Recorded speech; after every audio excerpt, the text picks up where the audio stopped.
अच्छा, तो चलें बात करते हैं एक ऐसी चीज़ की जो यूट्यूब के हर एक पेज पर मौजूद है। बिल्कुल नीचे वो छोटा सा हिस्सा जिसे हम सब देखते तो हैं लेकिन सच कहें तो कभी गौर नहीं करते। फुटर। यही वो जगह है जहां यूट्यूब ने अपना पूरा का पूरा नक्शा छुपा रखा है। जरा एक सेकंड के लिए सोचिए। हर वीडियो के नीचे, हर चैनल पेज पर यही अल्फाज का सेट मौजूद है। मतलब अरबों खरबों बार ये देखा गया है। शायद ये इंटरनेट की सबसे ज्यादा देखी जाने वाली और साथ ही सबसे ज्यादा नजरअंदाज की जाने वाली चीज है। तो सवाल ये है कि क्या किसी ने कभी उसे पढ़ा भी है ना मज़े का सवाल। ये लिंक्स इतने सामने होते हैं कि बिल्कुल गायब ही हो जाते हैं, नज़र ही नहीं आते।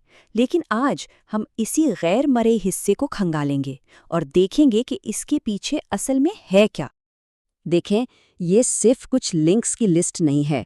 ये समझ लें कि ये यूट्यूब के जहाज़ का इंजन रूम है। इसके सारे उसूल, इसका पूरा बिजनेस मॉडल और यहाँ तक कि इसका मुस्तकबिल का प्लान, सब कुछ यहीं पर है, बस एक क्लिक की दूरी पर। तो चलें, इस फुटर को एक एक करके समझते हैं। शुरुआत करते हैं सबसे अहम हिस्से से, यानी वो लिंक्स जो इस पूरी ग्लोबल कम्युनिटी को चलाने वाले असूल बनाते हैं। सबसे पहले है टर्म्स या शराइत। ये बुनियादी तौर पर वो कॉन्ट्रैक्ट है जो यूट्यूब इस्तेमाल करने वाला हर शख्स साइन करता है, भले उसे पता हो या ना हो। इसमें साफ साफ लिखा है कि क्या किया जा सकता है, क्या नहीं किया जा सकता, और अगर असूल तोड़े तो क्या होगा। फिर आता है प्राइवेसी। आजकल के डिजिटल दौर में ये तो बहुत ही अहम है। ये लिंक दरअसल यूट्यूब का वादा है कि वो हमारी मालूमात के साथ क्या करेगा। मतलब हम कौन सी वीडियोस देखते हैं, किन चैनल्स को सब्सक्राइब करते हैं और वो इस सारे डेटा को इस्तेमाल कैसे करता है। अच्छा, अब जो दिलचस्प बात है ना, वो पॉलिसी एंड सेफ्टी के बारे में है। ये सिर्फ कानूनी बातों से आगे की चीज़ है। ये समझें कि ये प्लेटफॉर्म की रूह है। ये वो उसूल हैं जो यूट्यूब को एक महफूज और तख्लीकी जगह बनाने की कोशिश करते हैं। नफरत अंगेज बातों से लेकर खतरनाक चैलेंजेस तक, सब पर पाबंदी यहीं से लगती है। और जाहिर है, कॉपीराइट। कॉपीराइट के बगैर तो यूट्यूब का वजूद ही मुमकिन नहीं। यही वो सिस्टम है जो तख्लीककारों को यानी क्रिएटर्स को अपने काम की मलकियत देता है।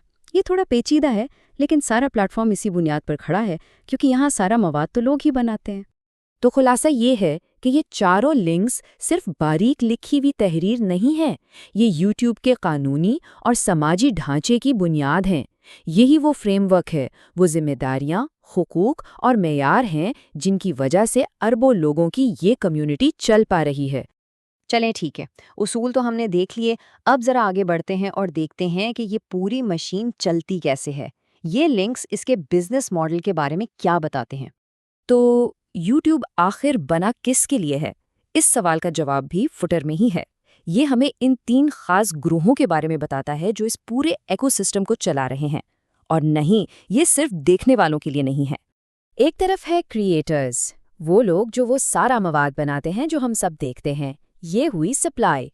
दूसरी तरफ है एडवर्टाइजर्स, वो कंपनियां जो देखने वालों तक पहुंचने के लिए पैसे देती हैं। ये हुई डिमांड। सप्लाई और डिमांड का यही रिश्ता यूट्यूब के पूरे बिजनेस मॉडल की जान है। लेकिन यहाँ एक तीसरा ग्रुप भी है जिसे अक्सर लोग भूल जाते हैं, डेवलपर्स। ये वो लोग हैं जो यूट्यूब की टेक्नोलॉजी इस्तेमाल करके नई ऐप्स और टूल्स बनाते हैं जो प्लेटफॉर्म को और भी बड़ा और कारआमद बनाते हैं। तो बात यह है कि यूट्यूब एक 3 टांगों वाले स्टूल की तरह है। क्रिएटर्स, एडवर्टाइजर्स और डेवलपर्स, ये इन तीनों के बैलेंस पर चलता है। अगर एक भी टांग कमजोर पड़ी तो पूरा सिस्टम गड़बड़ा सकता है। अच्छा, तो हमने उसूल भी देख लिए और इंजन भी समझ लिए। अब उन लिंक्स की तरफ आते हैं जो खास तौर पर सारिफीन यानी यूजर्स के लिए बनाए गए हैं। वो लिंक्स जो प्लेटफॉर्म को बेहतर तरीके से समझने में हमारी मदद करते हैं। एक लिंक है हाउ यूट्यूब वर्क्स। ये एल्गोरिथम के जादू को समझाता है, बहुत आसान तरीके से। 3 मरहलों में। पहला, मवाद अपलोड और ऑर्गेनाइज होता है। दूसरा, प्लेटफॉर्म सिग्नल्स को देखता है जैसे लाइक्स, व्यूज़, वॉच टाइम। और तीसरा, इसी डेटा की बुनियाद पर हर किसी को उसकी पसंद की वीडियोस रेकमेंड की जाती हैं। और ये वाला हिस्सा मुझे बहुत पसंद है, टेस्ट न्यू फीचर्स। ये सिर्फ एक नोटिस नहीं, ये एक दावत है। यूट्यूब कह रहा है, आओ हमारे साथ मिलकर इस प्लेटफॉर्म को और बेहतर बनाओ। ये एक मौका है बीटा टेस्टर बनने का और यूट्यूब के मुस्तकबिल पर बराह रास्त असरअंदाज होने का। آخر میں کچھ بالکل سیدھے سادے لنکس ہیں، اباؤٹ، پریس اور کانٹیکٹ اس۔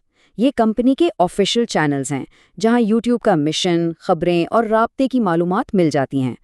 تو ہم نے قانونی، کاروباری اور یوزر سے متعلق لنکس دیکھ لیے، لیکن فوٹر کے بالکل آخر میں ایک چھوٹی سی ننھی سی تفصیل ہے جس میں ایک بڑا دلچسپ راز چھپا ہے۔ اگر کبھی بہت غور سے دیکھا ہو تو کاپی رائٹ نوٹس کے آخر میں کچھ عجیب سا نظر آئے گا، ایک چھوٹی سی چیز جو ایک بڑی مزیدار کہانی سناتی ہے۔ وہاں لکھا سال، موجودہ سال نہیں بلکہ مستقبل کا کوئی سال۔ یہ کیا ہے؟ کیا یہ کوئی غلطی ہے یا کوئی خفیہ کوڈ؟ تو اصل میں وجہ بہت سادہ اور عملی ہے۔ کمپنیاں اکثر اپنے کاپی رائٹ کی تاریخ آگے کی رکھتی ہیں تاکہ انہیں ہر سال اسے بدلنا نہ پڑے۔ یہ بس ایک قانونی طریقہ ہے اس بات کو یقینی بنانے کا کہ ان کا کاپی رائٹ ہمیشہ ویلڈ رہے، چاہے وہ اسے اپڈیٹ کرنا بھول بھی جائیں۔ اور یہ چیز کتنی خوبصورتی سے بتاتی ہے کہ یوٹیوب کا فوٹر صرف چند لنکس کا مجموعہ نہیں ہے، یہ ایک پیچیدہ سسٹم ہے، ایک بزنس اسٹریٹجی ہے اور قانونی سوجھ بوجھ کا ایک چھوٹا سا سبق بھی۔ سب کچھ وہیں چھپا ہے، ہماری نظروں کے سامنے، ایک ایسی جگہ جسے ہم روز دیکھتے ہیں پر کبھی نہیں دیکھتے۔ تو اگلی بار جب کسی ویب سائٹ پر بالکل نیچے تک سکرول کریں تو ایک لمحے کے لیے رک جائیے گا، سوچیے گا کہ وہاں کیا چھپا ہو سکتا ہے اور کون سے ایسے ڈیجیٹل نقشے ہیں جو ہماری روزمرہ کی زندگی میں ہماری نظروں کے سامنے ہیں اور ہم انہیں نظر انداز کر رہے ہیں۔ سوچنے والی بات ہے نا؟